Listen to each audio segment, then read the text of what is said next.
자, 투데이 하디슈 인터뷰 시간입니다. 코로나19가 발생한 지 2년여가 가까워지면서 그동안 계절은 5번 바뀌었죠. 계절은. 그동안 코로나19는 우리 일상 곳곳을 파괴를 했고 누구나 할 것 없이 힘들지만 특히나 자영업자와 소상공인은 유독 잔인한 시간을 보내고 있습니다. 오늘은 매출 급감에다 끝이 보이지 않는 터널 속에서 한계 상황에 내몰린 지 오래인 자영업자와 소상공인들에 대한 이야기, 임병식 시사평론가 연결해서 이야기를 좀 나눠보도록 하겠습니다. 자, 연결돼 있죠? 자, 임병식 평론가님 나와 계시죠? 예, 나와 있습니다. 예. 자, 지난달 8일이었죠. 예. 코로나19로 인해서 유독 그 잔인한 시간을 보내고 있는 자영업자분들 그리고 소상공인분들이 거리로 나왔었습니다. 예. 밤 11시부터 다음날 새벽 1시까지 차량 1000대를 이용을 해서 전국 9개 도시에서 대대적인 시위를 벌였지 않습니까? 그렇습니다. 일단 이 내용부터 좀 먼저 정리 좀 해주시죠.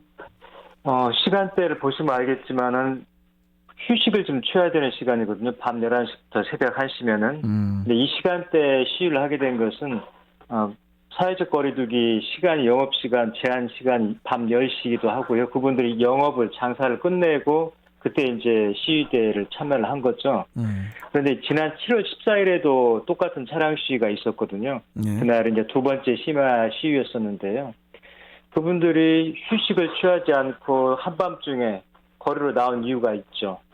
정부의 일방적인 방역 지침 때문에 거의 1년 8개월, 9개월 정도를 좀 하고 있는데요. 이러다 그렇죠. 보니까 자영업자들이 정말 생활을 못할 정도로 빚은 늘어나고 매출은 떨어지고요. 그래서 그런 위기감, 생존의 위기감에 물려서 더 이상 희생만 강요하는 방역 지침을 따르기 어렵다 이런 절규를 한 거죠. 그러면서 실제 그 자영업 비상대책위원회라는 기구가 있는데요. 여기에서 최근에 그 접수받은 걸 보면은 자영업에 종사하다가 이런 어려움을 견디지 못해서 극단적인 선택을 한 분들이 최근에만 한 20명이 넘게 접수가 됐습니다. 아이고. 그래서 그 당시에 국회의사당 3번 출구 앞에 합동 분향소도 좀 설치가 됐었고요. 그때 보기도 좋지 않았던 게 경찰이 합동 분향소 설치하는 것을 굉장히 좀 그 방해 비슷하게 좀 했었거든요. 방역 수칙에 위배된다면서 못하게 막았었고요. 한 7시간 정도 대치를 하다가 아주 분향소를 차리긴 했습니다만 굉장히 초라했었고 특히 이제 방역물품 반입을 금지시키면서 분향소가 상당히 초라했어요. 그리고 그나마 좀 한 번에 한 명씩만 조문을 하라고 그래가지고 자영업자들을 심정을 너무나 몰라주는 거 아닌가 하는 좀 야속함이 좀 없지 않아 있었습니다. 네. 국회 예산정책처가 최근에 내놓은 보고서에 따르면은 자영업자와 소상공인이 처한 현실은 처참할 정도라고 하더라고요. 그렇습니다. 이거 뭐 소상공인들의 부실 비율이 급격하게 치솟았다고 하던데. 예. 어느 그분들 정도? 뭐 체감은 더 높은데요. 물론 이제 통계 수치로만 봐도 아주 안 좋아요. 이 국회 예산정책처가 내놓은 보고서를 보면은 벼랑 끝에 내몰린 극단적인 현실을 우리가 좀 볼 수가 있는데요. 보고서에 따르면은 부실 비율, 즉 이자라든지 원리금을 제때 갚지 못한다든지 세금을 제때 못 내는 이런 분들이 굉장히 많다는 건데 신용보증기금에서 운영하는 그 소상공인 금융지원 프로그램이 있었거든요. 아주 저리에 대출을 해준 건데 이 사람들의 소상공인들의 부실 비율이 지난해 말에 비해서 올 상반기에요. 무려 6배나 늘었습니다. 말씀드린 것처럼 은행 원리금을 제대로 갚지 못하거나 세금을 체납해서 이렇게 부실이 난 건데요. 부실 금액도 이 같은 기간에 73억에서 409억 원으로 아주 급증을 했습니다. 이 프로그램이 시작된 게 지난해 5월부터니까 아주 짧은 기간에 이런 부실이 급증하고 있다는 것을 한눈에 볼 수 있고요. 그나마 이런 것은 통계 수치에 잡힌 거고 통계 수치 밖에 있는 것까지 감안을 해볼 때는 굉장히 많은 소상공인과 자영업자들이 정말 삶의 벼랑 끝에서 하루하루를 연명하고 있지 않는가 이런 또 추정을 좀 하고 있습니다. 이러한 사정을 반영한 정부가 이제 소상공인과 중소기업에 대한 금융 지원을 예. 6개월 더 연장한다고 이제 발표를 했는데요. 예, 예. 연장만 3번째라고 하더라고요. 그렇습니다. 그만큼 소상공인 업계가 처한 현실, 뭐 간단치가 않은 거죠, 지금 상황이. 예, 그렇습니다. 원래는 그 소상공인하고 중소기업에 대한 금융 지원이요. 지난 9월 말로 종료가 될 예정이었었거든요. 그런데 앞에 말씀드렸던 것처럼 너무 현실이 좋지 않기 때문에 6개월 더 연장을 발표를 했습니다. 내년 3월까지인데요. 그러기도 하고 또 한국은행에서 이제 발표한 거 보면은 운전자금, 소상공인들 대상 운전자금 대출 한도도 늘렸습니다. 그때 지난 9월까지만 하더라도 9월이니까 바로 어제가 되는 거죠. 3조 원 규모였었는데 6조 원 규모로 2배 이상 운전자금 대출 한도를 일단 늘렸고요. 지원 기간도 3월 말까지 6개월 좀 늘린 겁니다. 그런데 앞서 말씀하셨듯이 이런 소상공인에 대한 이런 금융 지원이 지금 연장만 3번 한 거예요. 그만큼 이 소상공인들이라든지 자영업계가 처한 게 상황이 간단치 않다는 거죠. 그런데 뭐 계속 말씀을 드립니다만은 이런 정부의 금융 지원만으로는 근본적인 해결책이 될 수 없다. 이게 지금 우리 소상공인 업계의 주장이고요. 그래서 은행 금리를 좀 더 깎아준다든지 세금을 좀 감면해준다든지 이런 좀 현실적인 지원 대책이 같이 좀 이루어야 되는 거 아니냐 이런 또 요구도 있습니다. 지금 말씀하신 그 부분이 정말 중요한 거거든요. 예. 뭐 이런 와중에 또 귀감이 될 만한 내용이 또 있어요. 예. 서울 동대문에 위치한 의류 도매법인 APM은 지난달 9월부터 내년 2월까지 임대료와 관리비 20% 인하를 결정을 하고 최근 상인들에게 통보를 했다고 하더라고요. 그렇습니다. 상당히 좀 어떻게 보면 우리가 눈여겨볼 적인데요. 아시지만 서울 동대문하고 남대문 일대는 우리나라 패션 산업의 1번지거든요. 그렇죠. 그래서 의류 도매상들이 밀집돼 있고 코로나가 창궐 하지 않을 때는 지방에서 상인들이 심야에 버스를 대절해서 와가지고 물건을 떼가고 그렇죠. 또 한류붐을 타고 중국이라든지 베트남 비롯한 동남아시아가 주로 큰 시장이었었는데요. 저희 어머니가 저희 어머니가 옷가게 하시거든요. 그러세요? 소매 조그맣게 어머님들 옷 파시고 하시는데 APM 자주 가시거든요. 그러세요? 예, 상당히 집중된 데죠. 근데 여기에서도 가장 큰 도매법인이라고 할 수 있는 게 APM이거든요. 밀리오네라든지 두산타워, 두타 이렇게 있는데. 맞습니다. 예. 이제 코로나 팬데믹이 4차가 유행이 되면서 또 이 사회적 거리두기가 강화가 되니까 여기에 입점해 있는 분들이 도무지 견딜 수가 없는 거죠. 이걸 고려를 해서 APM에서는요. 9월부터 내년 2월까지 임대료하고 관리비를 20% 인하를 결정을 했습니다. 그래서 여기 입점해 있는 그 도매 상가들 한 1,100명 정도가 되는데 이분들에게 인하를 통보를 했어요. 그런데 APM은 이에 앞서서 지난해 코로나가 발발한 직후인 2월달하고 3월달 그리고 올해도 2월에서 5월까지 임대료하고 관리비를 20%씩 인하를 해줬었거든요. 그래서 3차례에 걸쳐서 임대료 관리비 인하로 인해 가지고 회사가 떠하는 비용이 한 125억 정도입니다. 그러니까 굉장히 작지 않은 금액인 거죠. 그렇지만 회사 입장에서는 같이 상생해야 된다 이런 고민의 결과로서 아주 큰 결단을 한 겁니다. 참 이게 하루하루를 힘겹게 버티고 있는 상황에서 임대료 인하라는 게 이게 이제 상인들에게는 단비와 같은 거잖아요. 그렇죠. 이게 지금 착한 임대료 원조가 이제 APM의 우리 송시용 회장이라고 하던데. 예. 이분이 이제 2016년에 메르스 그 사태 때도 송 회장께서는 이제 외국인 쇼핑객이 감소를 하자 그때도 상가 임대료를 30%를 인하를 했다고 하더라고요. 예, 그렇습니다. 제가 그 송시영 회장하고 이제 대화를 할 기회가 있었는데요. 그러셨어요? 그분의 그 생각과 철학이 굉장히 좀 저희들이 감동적이기도 하고 되새겨볼 만한데요. 저희들이 상생을 입으로는 외치지만 실제 행동에 옮기기는 쉽지 않은데 쉽지 이분은 않죠. 진짜 행동에 옮겼지만은 이렇게 말씀하시더라고요. 상인이 있어야 나도 있고 APM 회사도 있는 거다. 아이고. 어려울 때일수록 서로 고통을 나누고 이겨야 된다 하면서요. 그 임대료를 깎아주면서 상인들한테 이렇게만 부탁했다는 거예요. 여러분들은 옷만 좀 잘 만들어라. 왜?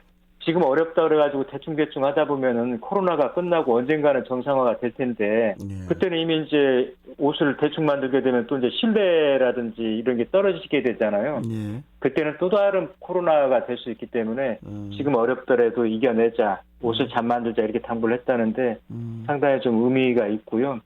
지난해 코로나가 초기에 발생했을 때 전주 한옥마을을 중심으로 해가지고 이런 착한 임대료 운동이 막 굉장히 불거졌었거든요.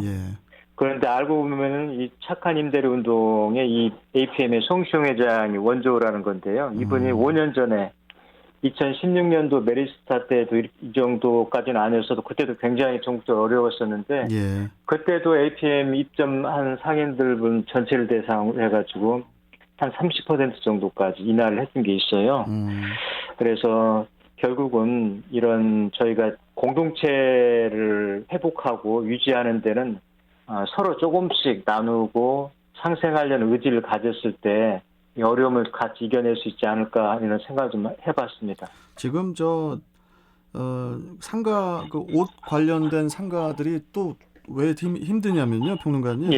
이제 우리나라가 봄, 여름, 가을, 겨울에서 봄하고 가을이 없어졌어요. 그렇죠. 옛날에는 봄 옷도 나오고 가을 옷도 나왔는데 요즘에는 여름 이제 좀 끝물 정도 되면은 가을 옷을 안 만들고 겨울 옷을 만들어 버린단 말이에요. 이게 참 이게 지금 그런 상황에서 또 이 코로나까지 터졌으니 참 이런 상황에서 착한 임대료라는 게 이제 개인이 아닌 좀 국가가 책임을 져야 되는 게 아닌가 이런 생각도 드는데 이 부분은 어떻게 생각하십니까? 근본적으로 맞는 말씀이죠. 이게 지금 착한 임대료라는 게 어떤 시민운동도 아닐 뿐더러 개별 기업이라든지 민간의 자발적인 희생을 통해서 이게 이루어지는 거잖아요. 그래서 일정한 한계가 있을 수밖에 없습니다. 이분들도 경영을 해야 되기 때문에 이게 이 상황이 계속된다면 감당하기가 어려운 거죠. 그래서 그런 분들의 선의에만 기대는 것은 국가가 할 일이 아니고 굉장히 무책임하다. 그래서 착한 임대료를 통해서 어떤 그런 것을 뭐 미담으로는 좋겠지만은 국가가 민간이나 개별 기업에게 떠넘기는 것은 좀 문제가 있고요. 그래서 중앙대학교 김누리 교수 같은 경우는 이런 말씀을 하셨어요. 뭐 어떤 모금 운동이라든지 이런 시민 착한 임대료 같은 경우는 국가가 굉장히 무책임한 거다. 그래서 정부의 국가의 그 책임을 강조를 했었고요. 특히 저희가 이번 코로나 사태를 통해서 이제 새길 수 있는 교훈이 있다면은 저만 백신 맞고 문제가 없다 그래가지고 제 건강이 보장이 되는 건 아니잖아요. 모든 분들이 건강할 때 나도 건강한 거잖아요. 바이러스가 전이 안 되는 거니까. 마찬가지로 앞서 송시용 회장께서 말씀하셨듯이 상인들이 있을 때 본인도 있고 법인도 사는 거란 말이죠. 그러니까 서로 어떤 일방적인 관계가 아니고 이제는 서로 아주 밀접하게 맞물려서 이 사회가 돌아간다는 것을 저희가 좀 인식할 필요도 있을 것 같습니다. 아까 APM 말씀 나누면서 의류 쪽 상인분들 얘기도 했지만은 또 그 전에 또 식당 이야기도 했었고.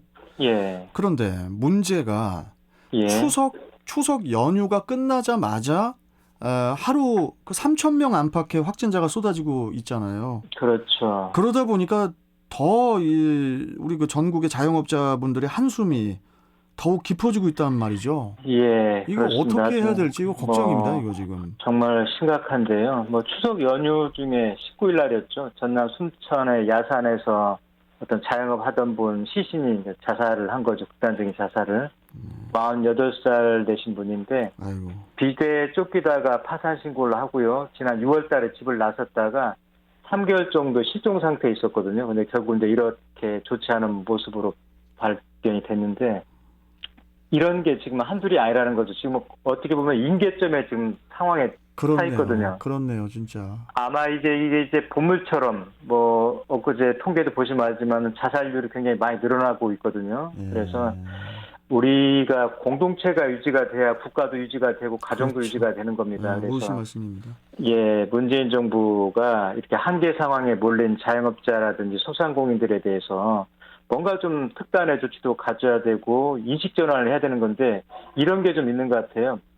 자영업자도 소상공인들도 경영주로 봐가지고 현 정부가 근로자 위주로 노동자 위주로만 너무 그 정책을 펼치다 보니까 좀 이분들을 좀 소홀히 하는 거 아닌가 싶은 게 좀 있고요. 그래서 또 지난달 23일이죠. 국회 본관 앞에서 전국의 뭐 신혼부부 연합회라는 게 있는데 신혼부부 한 3,000쌍 정도가 된대요. 이분들이 뭐 결송합니다라는 그런 시위도 벌였거든요.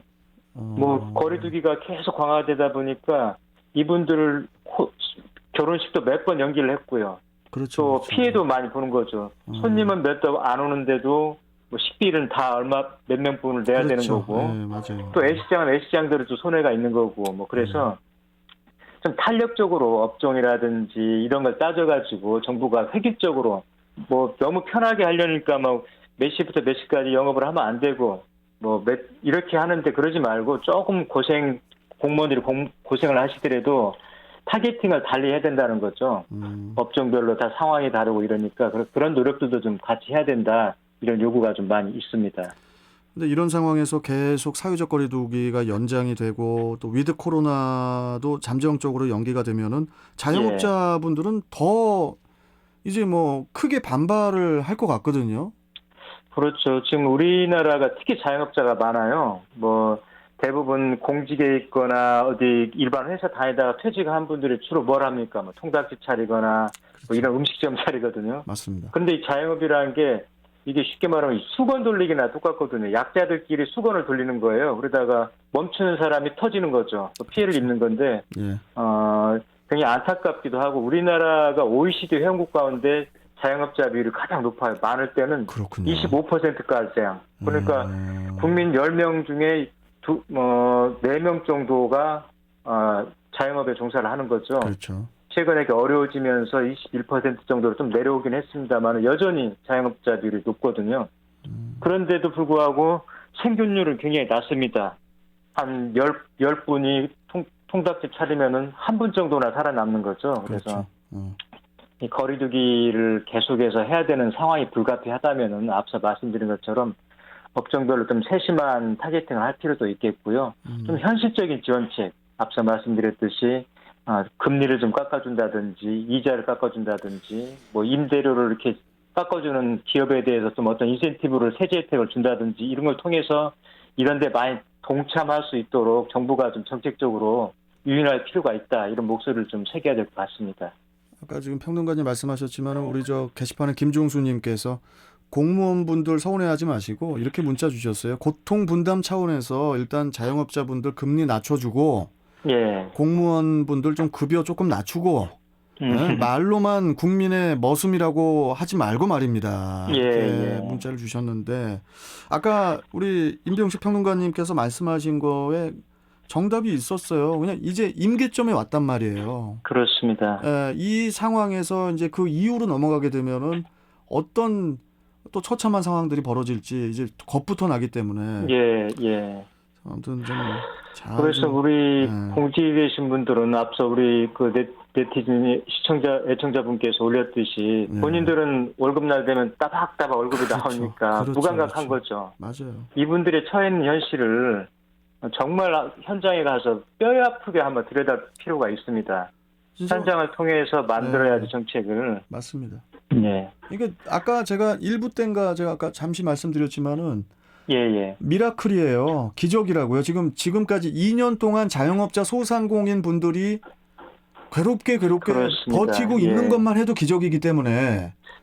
맞습니다. 여기서 이걸 좀 하나 더 첨언을 하고 싶은 게 오히려 뭐 미라클 대출 해가지고 일명 소위 미라클 대출 해가지고 진짜 자영업자분들 소상공인분들의 자료를 공무원분들이 그냥 뭐 간단하게 그냥 물론 간단하진 않지만 뭐 그냥 기준을 간단하게 정하지 말고 예. 뭐 몇 월부터 뭐 수익이 뭐 아래로 1원 이상 1원 이하로 내려간 뭐 그런 기준 말고 진짜 좀 실사를 좀 다니시고 공무원분들도 예. 실사를 확실하게 다녀서 여기 다 힘들구나 하는 곳들은 뭐 미라클 대출 해가지고 좀 획기적으로 좋은 아이디어입니다.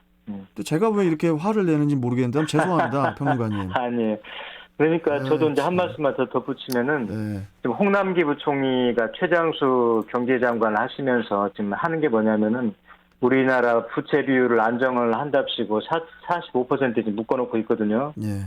그런데 국민들이 죽고 난 다음에 국가안이 튼튼하면 뭐합니까? 맞습니다. 국가안을 왜 쌓아놓고 있는데 어려울 때 국민들을 살리라고 국가안에 채워놓고 있는 거거든요. 그렇죠. 프랑스라든지 미국, 영국, 독일 같은 데 보세요. 일본도 마찬가지고 예.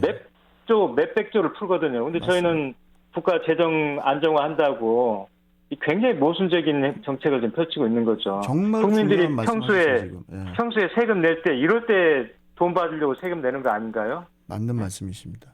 자기들은 국가 부채 비율 낮다고 자랑하고 있는데 실은 우리가 높은 것도 아닙니다. 우리가 45% 수준인데 OECD 평균이 130%예요. 그러니까 저희는 거의 3배 가까이 낮아요. 그런데 이렇게 유색하게 재정 운용을 하는지 예. 국민들 다 죽고 난 다음에 그 재정에 국가안이 차면 뭐 하는 건지 좀 한번 돌아볼 필요가 있습니다. 참 더 길게 말씀을 좀 듣고 싶은데 일단 아쉽지만 오늘 말씀 여기까지 듣고요, 평론가님. 예. 좀 다음 시간에는 우리나라의 아까 지금 정부의 대책에 대해서 말씀하셨지만 뭐 미국이나 뭐 일본이나 뭐 이게 좀 선진국들에서는 어떻게 국민들에게 어떤 그 지원 대책들을 주고 있는지 이걸 좀 저희들이 좀 비교 분석을 좀 한번 좀 해봐야 될 것 같아요. 좋습니다. 예, 알겠습니다. 저희가 아침에 괜히 열을 냈습니다. 죄송합니다. 오늘 말씀 여기까지 듣고 또 다음 시간에 뵙겠습니다. 고맙습니다, 평론가님. 예, 고맙습니다. 네, 자 지금까지 임병식 시사평론가와 함께했습니다. 담을 넘어 거리를 여는 축제. 코로나19로 지친 마음을